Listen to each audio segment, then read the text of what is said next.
Começa agora mais um programa com qualidade e credibilidade para fazer momentos especiais na sua vida, com música, informação, amenidades e muita descontração. Aumente o volume e fique ligado. A trilha sonora da sua vida apresenta agora mais um campeão de audiência. Programa Link. Para você ficar conectado com o que importa. Apresentação Jansen Leiros. Ambiental, de proibição de algumas energias poluentes, como de incentivo às renováveis e tudo mais. Atuamos também na litigância, então nós entramos com ações no judiciário e fazemos uma articulação internacional de campanhas e de mobilização geral da sociedade. Eu te perguntei isso exatamente para a gente ter uma noção mais ampliada, né, do que efetivamente realiza o Instituto e entender em que ambiente, né, em que âmbito vocês operam e aqui, na verdade, vocês se destinam. O que seriam e por que é necessária o desenvolvimento de uma nova e diversificada matriz energética sustentável? Por que essa busca precisa ser uma busca tão ferrenha, importante e concentrada da sociedade mundial, na verdade, né? Mas mais especificamente aqui no Brasil, da sociedade brasileira? Sabe que quando a gente pensa em energia, a gente liga o interruptor de casa, acende a luz e a gente não pensa mais nisso, né? No automático. Automático. Tá lá, né, a energia. E tem várias questões envolvidas nessa geração de energia, por exemplo, o que está atrás da tomada, que a gente precisa começar a discutir como sociedade. E a gente precisa começar porque as mudanças climáticas estão aí, nós temos visto cada vez mais tufões e furacões, ondas de calor, ondas de frio. Hoje o Rio de Janeiro está esse tempo, né, que está chuvoso, tempestade e tudo mais. E essas mudanças climáticas vão ser cada vez mais frequentes, e parte disso é por emissões de gases de efeito estufa vindos do setor de energia. Então a gente precisa mudar essa matriz energética de uma matriz fóssil para uma matriz sustentável, limpa, porque essa matriz fóssil, né, carvão, petróleo e gás, quando a gente queima, emite muitos gases de efeito estufa que contribuem para as mudanças climáticas. No Brasil, até 20 anos atrás, nós tínhamos uma matriz relativamente limpa, porque a maior parte da nossa geração de energia era hidrelétrica. E eu falo relativamente limpa porque a hidrelétrica também gera diversos problemas sociais e ambientais, como a gente tem visto aí vários casos, começando com Itaipu até Belo Monte. Mas, do ponto de vista do combustível que movimenta essa geração de energia, ele é renovável, porque a água se renova, ela evapora, chove, então existe um ciclo da água que se renova cada dia. Quando a gente pensa no petróleo, no gás ou no carvão, que são esses combustíveis fósseis, eles foram formados milhões e milhões de anos atrás por fossilização de matéria orgânica e animais e vegetais, e esses combustíveis eles não vão se renovar mais daqui milhões de anos, né? Então é muito mais difícil de produzir esse combustível. E além disso, quando ele é queimado, ele emite esses gases de efeito estufa, o metano e o CO2. E aí começou uma discussão mundial de precisamos descarbonizar a nossa matriz energética, ou seja, a gente precisa sair dos... Kyoto, né? Oi? Que é o protocolo de Kyoto, não é isso? O protocolo de Kyoto, que foi o primeiro acordo internacional para conter as emissões de mudança de gases de efeito estufa. Aí veio o acordo de Paris, né, porque a gente ficou vários anos sem nenhum tipo de acordo internacional que obrigava os países a reduzirem suas emissões, e aí teve o Acordo de Paris, que hoje está se discutindo a finalização da implantação dele. E esse acordo, ele coloca metas para os países reduzirem suas emissões. O Brasil está longe de atingir essas metas e a gente precisa rapidamente conter as emissões, porque o futuro vai ser muito complicado. Então é por isso que a gente fala de mudar a matriz energética. Só que o que acontece no Brasil é que essa energia hidráulica que a gente tinha, hidrelétrica, né, que a gente tinha até recentemente, ela foi se modificando, porque a gente começou a ter crise hídrica, então a nossa chuva, exatamente por causa das mudanças climáticas, foram reduzidas, e aí a gente começou a ter que investir em energias, outros tipos de energia. E, infelizmente, a escolha do governo brasileiro tem sido as energias fósseis, né? Então, o gás é a grande aposta do governo brasileiro para a vez da matriz energética, e o gás é um combustível fóssil, apesar de se chamar gás natural. E do que nós não somos independentes, né? Ou melhor, não somos autossustentáveis, nós não somos autônomos em gás. A gente importa hoje gás da Argentina, a gente importa gás dos Estados Unidos, esse gás da Bolívia, exatamente, tem o Gasbol, que é o gasoduto Brasil-Bolívia. Esse gás, especialmente da Argentina, dos Estados Unidos, é um gás advindo de uma tecnologia chamada fracking, que é o fraturamento hidráulico, que é uma tecnologia extremamente danosa para o meio ambiente, onde se fratura a rocha que está no subsolo para se extrair o gás, só que para fraturar essa rocha se injeta mais de 700 substâncias químicas, tóxicas, cancerígenas, mutagênicas, que acabam contaminando todos os lençóis freáticos, o solo. Tem diversos estudos no mundo que comprovam que pessoas que vivem nas regiões de fracking, elas têm aumento da mortalidade infantil, câncer, vários tipos de mutagênese. Então, é muito sério, tanto do ponto de vista de saúde pública, ambiental e climático, né? Então, esse gás que é importado, além da gente ser dependente do gás, ele ainda é muito danoso. E aí o plano o gás do pré-sal hoje, ele é queimado, ele não é utilizado, né? Ele é queimado na plataforma mesmo. Então, o plano do governo, um plano que eu acho que nesse momento, 2022, não cabe mais, justamente por causa da questão climática, é aproveitar esse gás que hoje é queimado nas termoelétricas, continuar importando, e em algum momento produzir mais gás no Brasil do que para a gente poder utilizar internamente, não precisar mais importar, e em algum momento, quem sabe, começar a exportar esse gás.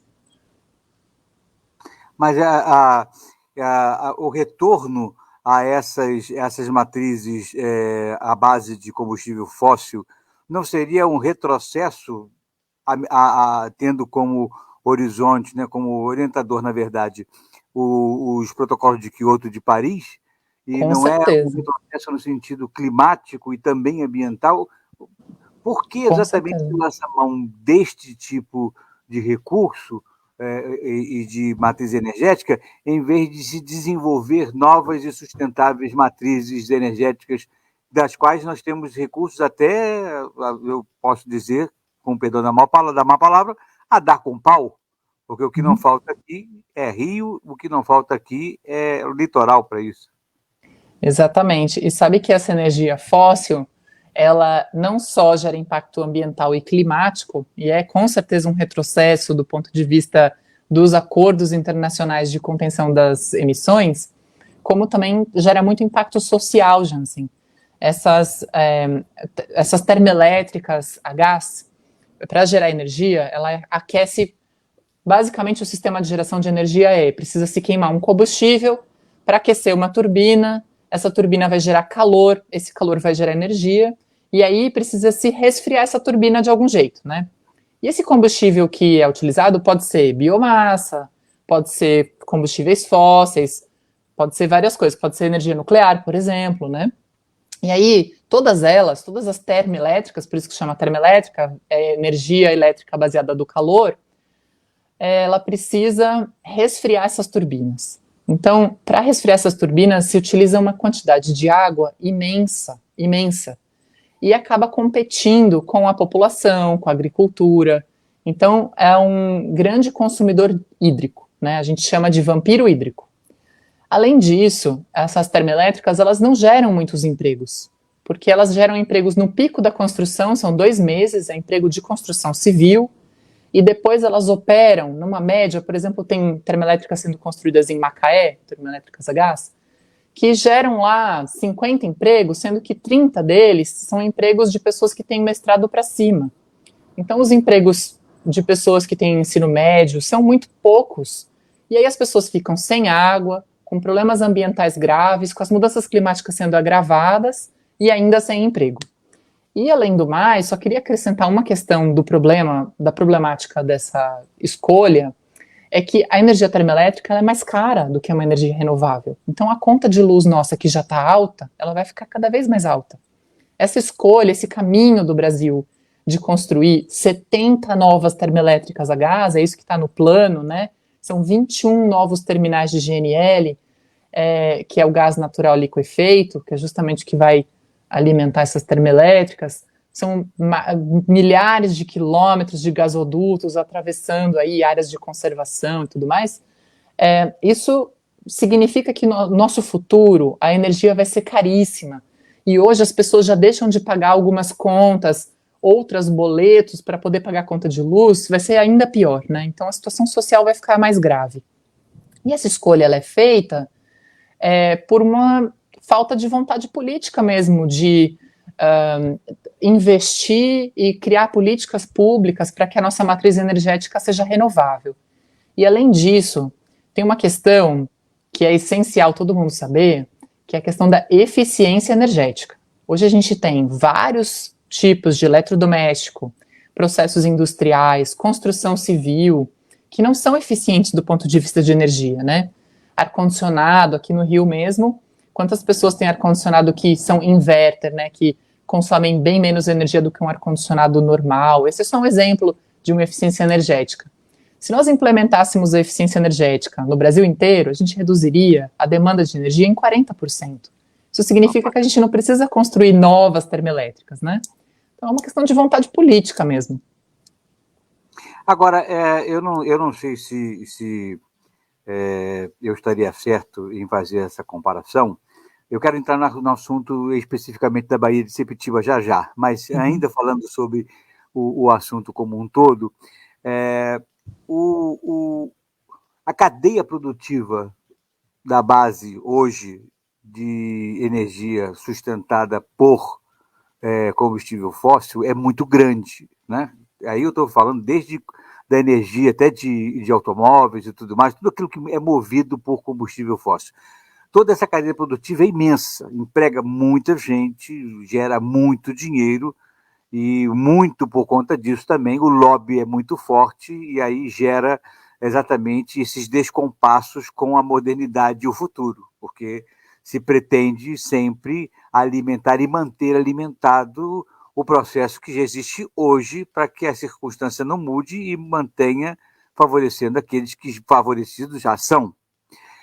O que uma matriz energética alternativa e sustentável pode colocar no lugar desta realidade? Porque, apesar de, e não que seja desimportante, mas apesar de toda a importância ambiental e de futuro, existe a premência imediata, que é emprego e renda da população que vive em função do que já existe.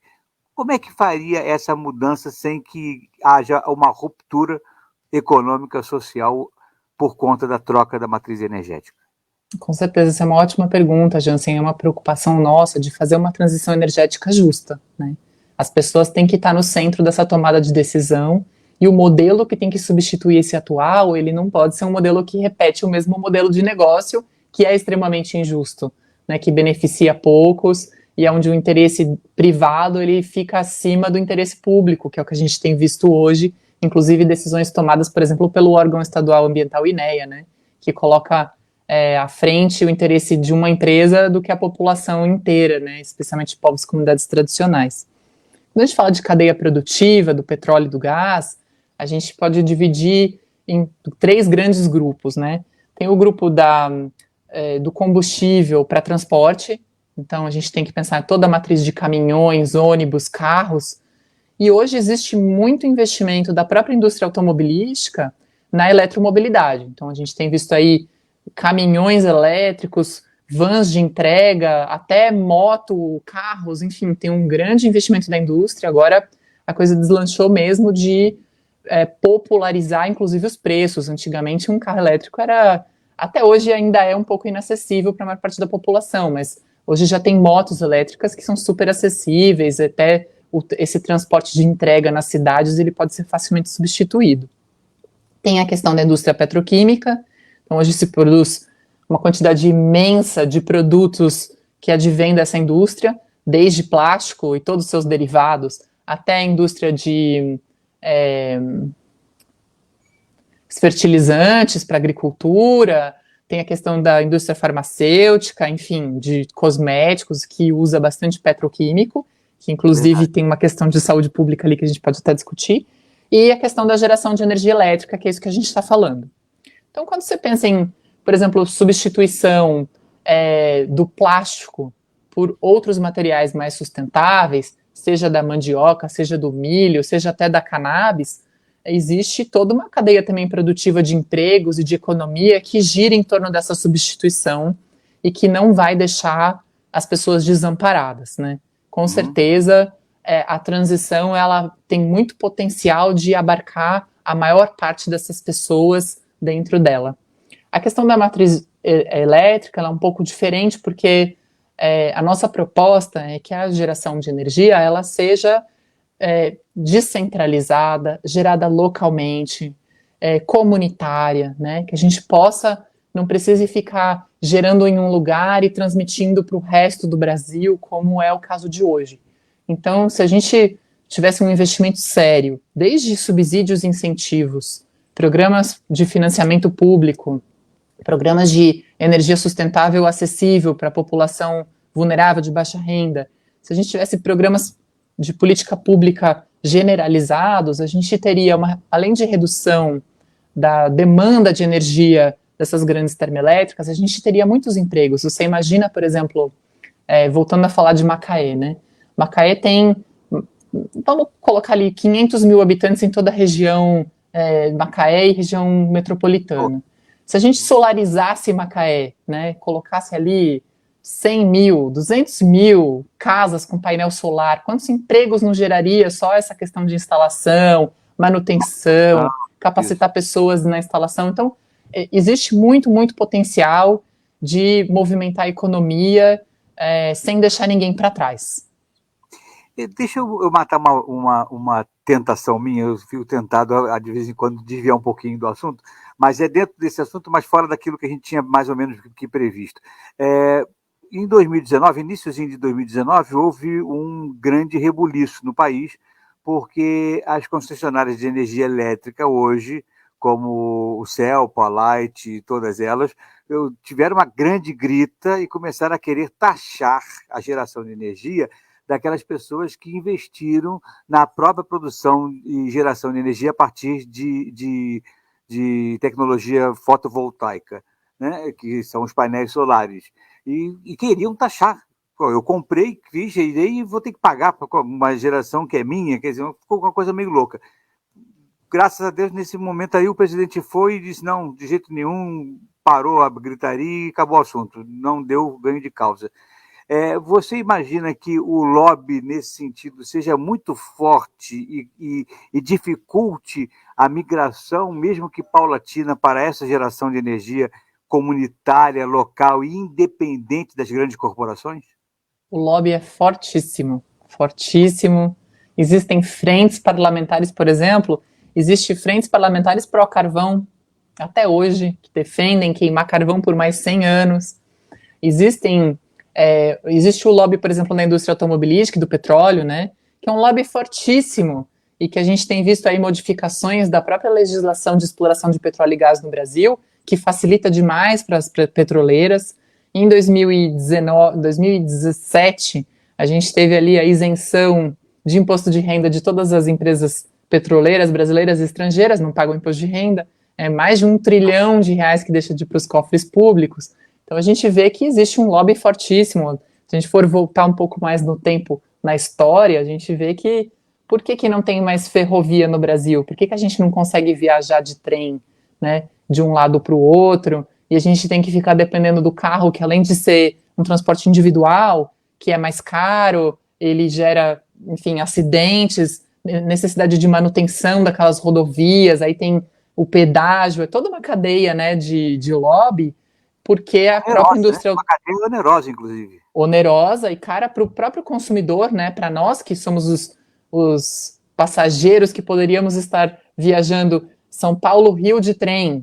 Eu moro em Curitiba, eu podia ter vindo para o Rio de trem, né? Seria o maior prazer fazer essa viagem, mas eu tive que vir ou de avião ou de carro. Por quê? Porque teve um lobby da indústria automobilística lá atrás para construir estradas no Brasil inteiro e desativar as ferrovias que hoje servem para transportar minério, soja, né? Então hoje só transporte de carga, alguns poucos transportes de passageiro em alguns lugares. Então esse lobby ele é forte, ele define políticas públicas, legislação, e aí a gente tem formado coalizões e frentes amplas aí de outras organizações para justamente tentar fazer um contraponto desse lobby e fazer uma abordagem com parlamentares. Nós tivemos, inclusive, anteontem em Sepetiba com deputados, justamente para tentar trazer essa pauta da energia para um outro lado, né, para uma discussão com contraditório desse lobby. Já que a gente comentou agora, já que você passou por Sepetiba, já que você está aí pertinho de Sepetiba, vamos entrar então na Baía de Sepetiba. O que está acontecendo exatamente na Baía de Sepetiba? Qual a preocupação do Instituto Araiara com a Baía de Sepetiba, com o seu entorno e com aquilo que está sendo feito naquela região? Bom, eu vou voltar só um pouquinho, já que a gente tem tempo, eu vou voltar só um pouquinho na história, porque no ano passado nós tivemos uma crise hídrica gravíssima, e o Ministério de Minas e Energia e a própria ANEEL, que é a Agência Nacional de Energia Elétrica, ficaram preocupados que nós não íamos as hidrelétricas não iam conseguir suprir a demanda de energia do Brasil. Ofertaram um leilão emergencial num processo simplificado, outubro, novembro do ano passado. Esse leilão contratou energia caríssima, e tinha um prazo até dia 1º de maio para começar a entregar energia. Então contratou, a maior parte eram termoelétricas a gás, tinha uma biomassa e poucas solares e eólicas, mas a maioria eram a gás. E nesse pacote ali estavam essas termoelétricas de Sepetiba, que são 4 balsas flutuantes de geração de energia a gás. É uma coisa que nunca se viu no Brasil, era uma tecnologia nova, uma geringonça flutuante, e a gente teve que se debruçar sobre esse processo, porque não foi feito nenhum estudo de impacto ambiental. Então, o que acontece? Por ser urgente, e por eles terem que começar a gerar energia muito rápido, o governador do Rio de Janeiro fez um decreto de utilidade pública, inclusive dizendo que por causa da emergência energética, emergência hídrica, essa termoelétrica ela precisava ter todos os processos acelerados.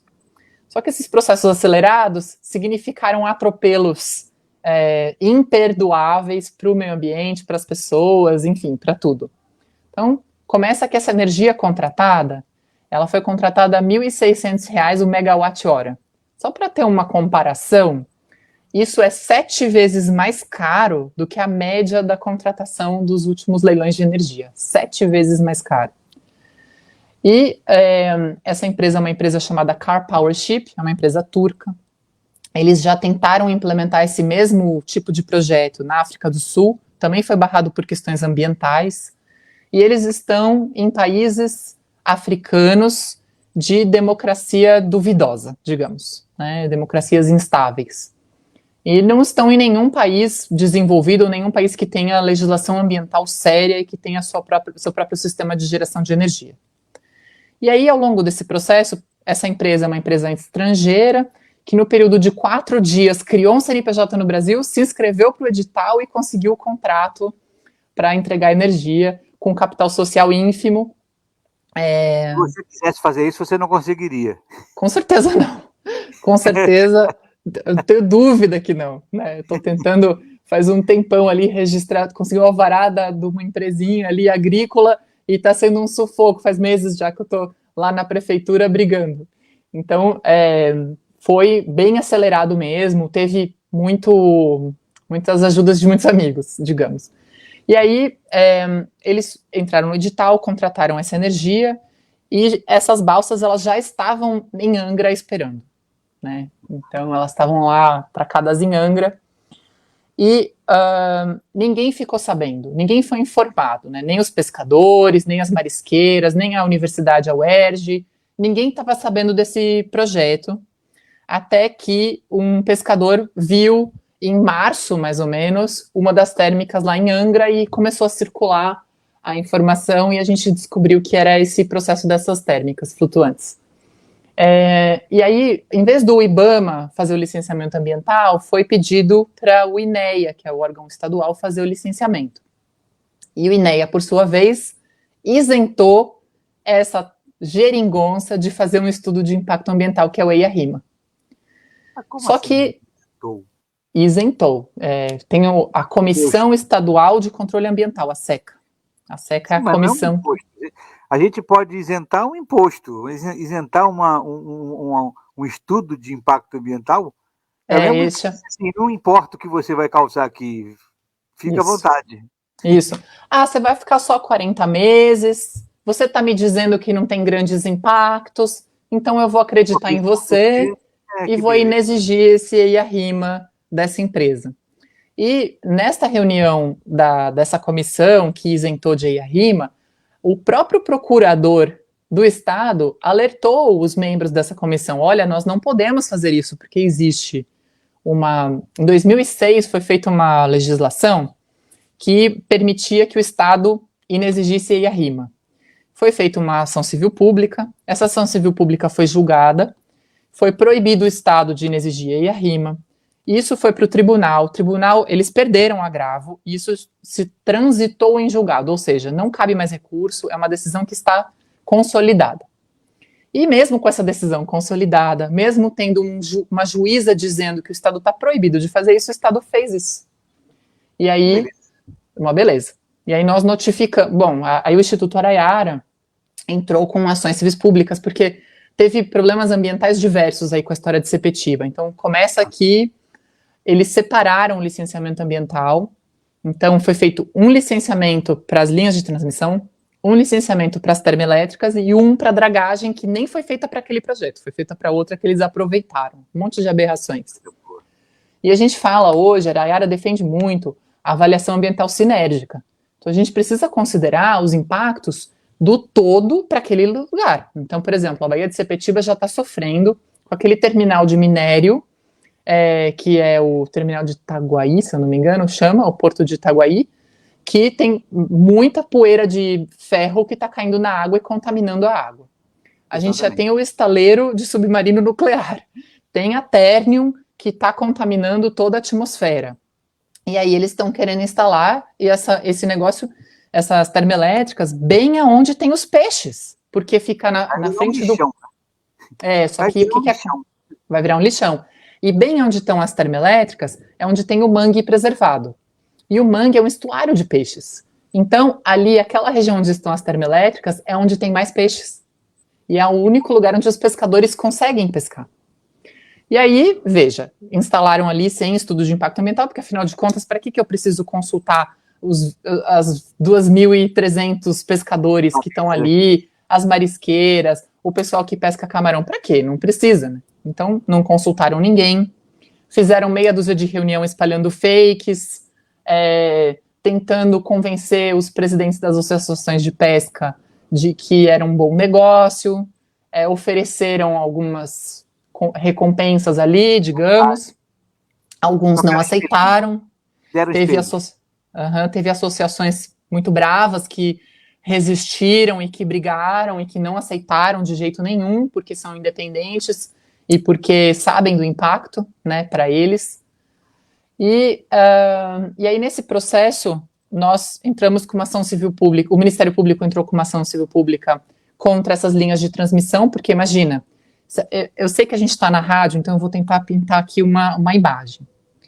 São 4 geringonças flutuantes cheias de chaminés flutuando, um navio que tem umas bolas em cima, que são os navios de gás, então a gente vai colocar um navio a gás, fazendo transbordo para essas termoelétricas à deriva, próximo de um submarino nuclear, no lugar onde tem mais peixe, bem na frente do mangue. E aí começam as linhas de transmissão na água, são aquelas torres de alta tensão, que vão transportando essa energia, que desmataram 6 hectares de Mata Atlântica, desmataram mangue, para levar essa energia para o continente.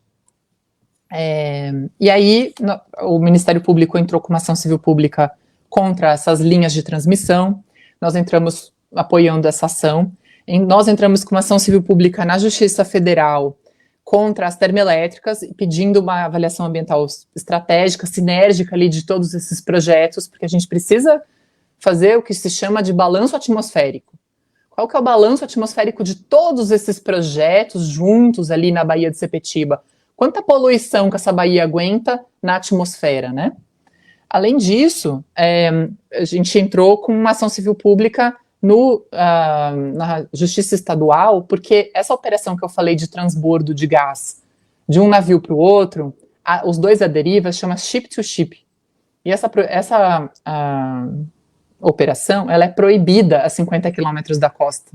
Não pode, porque é muito perigoso, tem risco de vazamento, rompimento de tanque, explosão. É óbvio, são dois navios à deriva, tem uma tempestade ali, o que acontece, né? Então, nós entramos com essa ação. Para você ter uma ideia, Jansen, a nossa ação da Justiça Federal faz 4 meses que tem um pedido liminar de urgência que está para ser julgado e não foi julgado ainda. E aí, na Justiça Estadual, já teve algumas movimentações no processo, que ela é mais recente. E aí nós notificamos a Justiça Estadual aqui do Rio, olha, sabe aquela sentença que vocês deram em 2006? Pois é, está sendo descumprida pelo Estado. E aí a juíza emitiu uma outra sentença dizendo que o Estado está proibido de fazer isso, não pode exigir rima num projeto de grande impacto ambiental como esse, e a KPS, que é a Car Power Ship, essa empresa, ela está proibida de continuar as operações. Nesse meio tempo, já estou terminando, nesse meio tempo, a ANEEL, que é a Agência Nacional de Energia Elétrica, que ofereceu o contrato para essa empresa, também já notificou a empresa porque eles não cumpriram o prazo de entrega da energia. Então a energia foi contratada cara porque ela tinha riscos, ela tinha um prazo curto e todos os riscos tinham que ser assumidos pela empresa. A empresa não cumpriu o prazo de 1º de maio, podia ser estendido por 120 dias, que era até dia 31 de julho, também não foi, e aí dia 3 de agosto a Justiça Estadual já notificou que eles tinham que suspender as operações, e na semana passada a ANEEL revogou a concessão e o contrato que essa empresa tinha. Então eles têm que sair da Baía de Sepetiba. E a gente identificou, nós fomos com parlamentares anteontem lá, nós fomos com o deputado Serafini, estadual, e a deputada federal Talíria Petroni, e nós fizemos uma comitiva fiscalizatória ali na região e nós identificamos várias embarcações, vários trabalhadores trabalhando ali na região, não parou nada. Ao contrário, a gente viu que teve mais fios que já estavam instalados ali, e o que é pior, embarcações vieram nos abordar dizendo que nós estávamos proibidos de circular naquela região, sendo que a zona de exclusão já caiu. Então, a gente identificou uma grave violação de uma sentença judicial, e a gente fica se perguntando, né? Uma sentença judicial é desobedecida, isso é um crime. Se no Brasil uma empresa faz um contrato com a ANEEL, não precisa cumprir, o prazo não cumpre, está tudo certo. Ela descumpre legislação ambiental, está tudo certo. Faz ship-to-ship na costa, do lado de um submarino, está tudo certo. O que isso não obedece à ordem judicial? O que isso significa para todos os outros projetos e para todas as outras pessoas que estão nessas zonas de sacrifício, sofrendo racismo ambiental, racismo energético? É a terrível demonstração, a mais flagrante demonstração de que vocês não importam. Exatamente. De que façamos valer aquilo que nos interessa. Como exatamente. Em quase tudo nesse país. Eu costumo dar eco, né? Eu costumo muito dar eco àquilo que o Ricardo Boechat falava, que o maior inimigo do cidadão brasileiro é o Estado. E é um troço impressionante, né? O tempo todo estamos sendo confrontados por um inimigo dantesco, que é o próprio Estado brasileiro, que deveria nos proteger. Na verdade, ele trabalha contrário. O que você relatou para a gente, né, e eu estou aqui estarrecido com todo esse desenvolvimento de pataquadas do processo abaixo, que a gente tende a imediatamente imaginar que é uma incompetência muito grande. Na verdade, não é. É apenas o descumprimento executa aquilo que é determinado e o desenvolvimento, o empenho, a realização daquilo que lhes interessa. Então, de inocente, incompetente, ninguém tem nada, muito pelo contrário, está aí uma porção de espertalhão, descumprindo o que as normas jurídicas estabeleceram, o que a lei define como processo, e que está tentando aí se prevalecer com vantagens dentro de um estado de coisas onde a população pouco importa. Na verdade, os interesses privados são sempre muito mais importantes, desde que eles estejam efetivamente beneficiando a uns e a outros dentro desse processo. Aquilo que a gente já sabe como funciona sempre.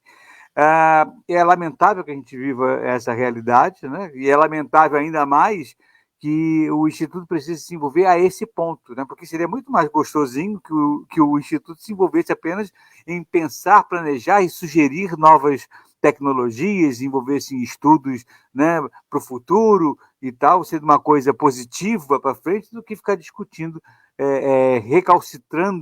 recalcitrâncias jurídicas e de pensamento retrógrado para atender a lobbies de interesses econômicos e financeiros de pessoas extremamente reacionárias nesse aspecto, né?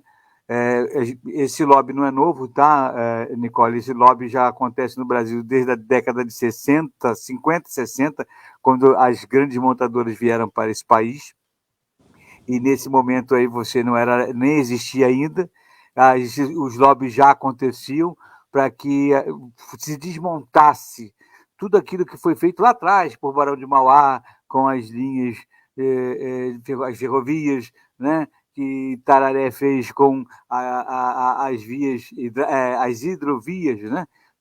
O Brasil é um dos países que possui a maior bacia, né, de rios navegáveis por toda a nossa extensão continental. E nós não utilizamos em nada, né? Com exceção da região norte, onde isso é utilizado de certa forma, porque também não é totalmente explorado, mas de certa forma ainda existe. O restante do país não tem nada, né? E é sempre a desculpa de que nós temos diferenças de relevo e tal. Aí o cara fala, não pode fazer trem aqui porque nós temos um problema de relevo que muda. Aí tu olha para os Alpes suíços, vê um trem atravessando cordilheiras. Aí você, bom, então ensina para a gente aqui como é que faz, porque o camarada está dizendo que não. Então, enfim, nós somos sempre muito suscetíveis aos lobbies, porque há quem se interesse em atendê-los. Essa que é a grande verdade. É lamentável que a gente viva esta realidade. Antes da gente terminar, já vou te liberar, porque você deve estar cansado com overdose de mim, mas eu queria te perguntar o seguinte, existe no Brasil algum lugar ou algum desenvolvimento de matriz sustentável de energia alternativa que esteja dando certo, e o que já trouxe de ganho para essa região? Sim, existem projetos de instalação fotovoltaica, que é energia solar, que são muito bem sucedidos, que são como se fossem condomínios solares, porque hoje é possível gerar energia num lugar e outra pessoa em outro lugar pode consumir aquela energia porque ela está sendo jogada na rede. E isso faz com que as pessoas tanto economizem nas suas contas de luz, as pessoas, as empresas, os agricultores, né? Então, existe aí várias formas que a gente tem visto, não só a fotovoltaica, como, por exemplo, o biogás, né? Biogás foi implantado, por exemplo, na região ali do Paraná, de Toledo, onde tem uma produção de suínos, né? O maior exportador de suínos do Brasil, onde está a sede da Sadia, e esses dejeitos todos dos suínos, eles vão para essas usinas de biogás. Ele é processado, esse biogás ele é usado para gerar energia que resfria todo o sistema e que gera, enfim, toda a necessidade energética do lugar. Então, além de não estar poluindo, nem contribuindo para as mudanças climáticas, ainda tem uma redução de consumo energético, de custos e tudo mais. Quando se reduz os custos em energia, uma empresa pode investir em capacitação dos funcionários, pode investir nos impostos e melhorar o sistema escolar. Então, a gente tem Toledo como um bom exemplo de uma cidade onde o sistema escolar ele é muito bom, né? Então, as escolas todas têm metodologia positivo, por exemplo, as ruas são todinhas pavimentadas mesmo na zona rural, o desossador de frango tem um salário médio de R$ 2.500. Olha. Então, a gente vê ali uma cidade que soube aproveitar esses ganhos para se desenvolver como cidade. Então, para mim, é um ótimo exemplo de uma cidade que soube fazer. Ao contrário de Macaé, né, que é a capital do petróleo e tem 40 mil pessoas abaixo do nível da miséria. Tem lugares, assim, muito tristes e terríveis de se pensar uma cidade tão rica, com tantos recursos dos royalties do petróleo, que poderia estar reinvestindo nos benefícios sociais da população. E a gente tem exemplos também de, alguns poucos exemplos, de instalações eólicas que tiveram participação da comunidade, né? Então, a gente tem bons e maus exemplos de instalação de eólica. Teve bons exemplos onde a comunidade pode participar de todo o processo decisório, de onde que ia ser instalada, participaram do processo de construção e hoje estão empregadas e estão, digamos, integradas com aquele projeto de energia eólica. Então, eu sempre falo que a energia renovável, ela pode ser muito benéfica quando a gente envolve as pessoas no centro da tomada de decisão sobre aonde vai ser colocado, quantos empregos vão gerar. A gente está desenvolvendo na Araiara uma metodologia de orçamento participativo para as cidades e para os estados, onde as pessoas decidem como que os recursos para as energias renováveis e para essa transição da matriz energética vai ser usado, vai ser realocado. Então, é possível a gente fazer uma forma muito, muito boa dessas políticas públicas, é só ter vontade, né? E aí, eu queria só fazer um comentário sobre o que você falou a respeito do inimigo da população ser o Estado brasileiro, que é muito triste, porque o Brasil tem uma legislação ambiental avançadíssima, comparada com outros países do mundo. Verdade. E o que acontece é justamente isso, o Instituto Araiara tem que fazer o papel de fiscalizar o Estado, sendo que é um papel do próprio Estado, né? Então, essa questão energética, eu queria só ressaltar que, por exemplo, o fraturamento hidráulico que eu falei, o fracking, ele não é uma questão de governo, é uma questão de Estado, porque isso já vem há muitos anos.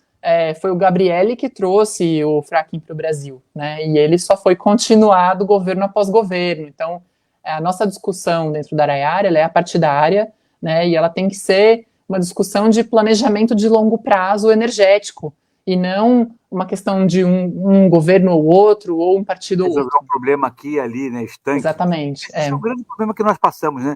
Há muito tempo já se perdeu no Brasil a percepção e a visão de um planejamento de nação, né? A gente vive apagando incêndio. O camarada é eleito para resolver os problemas que nós temos hoje. Amanhã a gente pensa no que vai fazer.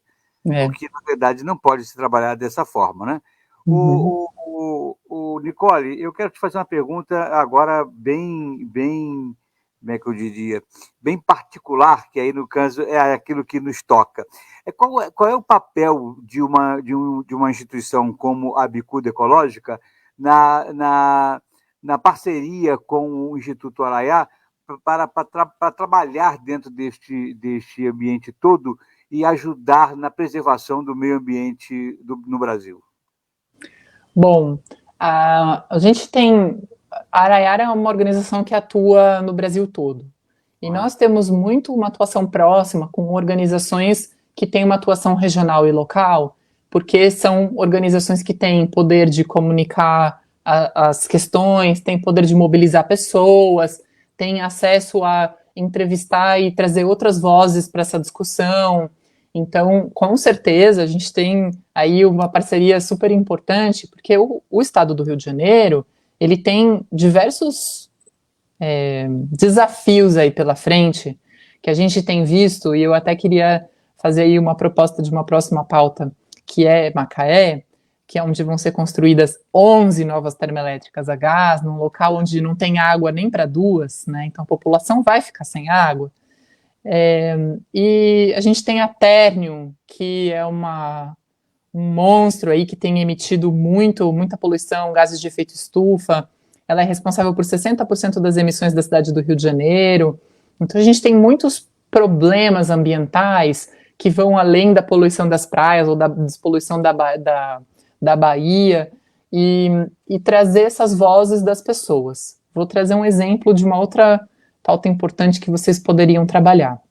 As marisqueiras da Baía de Sepetiba, desde o ano passado, de setembro do ano passado, elas estão com um problema gravíssimo de falta de marisco. De repente começou a aparecer uma lama que ninguém sabe de onde veio, nós estamos investigando, e elas tinham um recurso que foi captado pela Confrem para fazer uma cozinha de beneficiamento do marisco. E aí elas já estavam com todo o processo de eletrificação do local onde elas moram, construção da cozinha, estava tudo muito legal, e aí acabou o marisco e elas não puderam nem construir a cozinha, porque não fazia muito sentido. E faz um ano que a gente está investigando de onde veio essa lama, o que acontece. Então tem essas pautas das pessoas que estão sofrendo esses impactos diretos ali ambientais, que são super importantes, de toda a população que não está vivendo isso, que não está vendo isso, para que veja, né? A gente precisa dar visibilidade para esses assuntos que são tão importantes. E além disso, a gente tem aí um trabalho que a gente chama de litigância administrativa, fazer um monte de ofício. Então a gente foi na polícia, por exemplo, ontem, denunciar que a Car Power Ship continua operando, né? Essa denúncia, ela é uma denúncia importante de se fazer. Então a Bicuda Ecológica com certeza pode também fazer denúncias e reverberar esses assuntos que são tão importantes da população toda saber. Você sabe que a gente foi ontem lá na Ilha da Madeira, anteontem, né? A própria população da Ilha da Madeira, que tem ali, não os pescadores, mas que tem a quitanda ou que tem a pousadinha, não estavam nem sabendo do empreendimento, né? Então, a gente precisa muito dessa informação ser disseminada. Maravilha. Muito bem. Olha, eu vou livrar você de mim. Imagina, é um prazer, Jones. Você à vontade, eu tenho certeza que você está com a agenda cheia, porque com a quantidade enorme de coisas contra as quais você precisa lutar, está mais para Dom Quixote do que para Instituto Ecológico. Tenha moinho de vento para enfrentar aí à vontade. E ainda seria bom se fosse moinho de vento, que poderia, pelo menos, estar gerando energia sustentável. Com certeza. Querida, muito obrigado pelo carinho com que você nos atendeu à Rádio Bicuda e ao programa Link, dando essa entrevista extremamente importante e relevante. Obrigado pelo carinho, pela generosidade. Agradeço a mim, especialmente a Andréia, que foi muito gentil na condução desse nosso encontro aqui. E eu fiz a ela a sugestão de mantermos uma agenda semanal do boletim da energia sustentável, para que toda semana a gente volte a esse assunto em pequenos áudios, falando para as pessoas o que é que está sendo desenvolvido, o que é que está sendo feito, como uma prestação de contas e uma percepção de um futuro possível para a realidade energética brasileira. Ficou aí a proposta, você que é a responsável, decida aí os microfones da Bicuda FM e também o braço forte da Bicuda Ecológica que estão à disposição do Instituto Araiá nessa briga, tá bom? Muito obrigada, Jansen. E até uma próxima oportunidade. Muito obrigada, foi um prazer. Será um prazer fazer essa pauta semanal sobre energia, que é um assunto importante. Todo mundo precisa pensar o que acontece quando acende lá o interruptor da luz.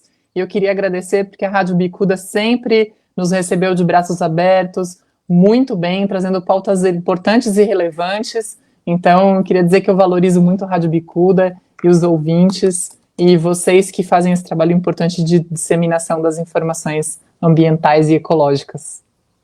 Tá bom. Muito obrigado. A gente vai se falar ainda hoje pelo WhatsApp, mas muito obrigado pela sua participação.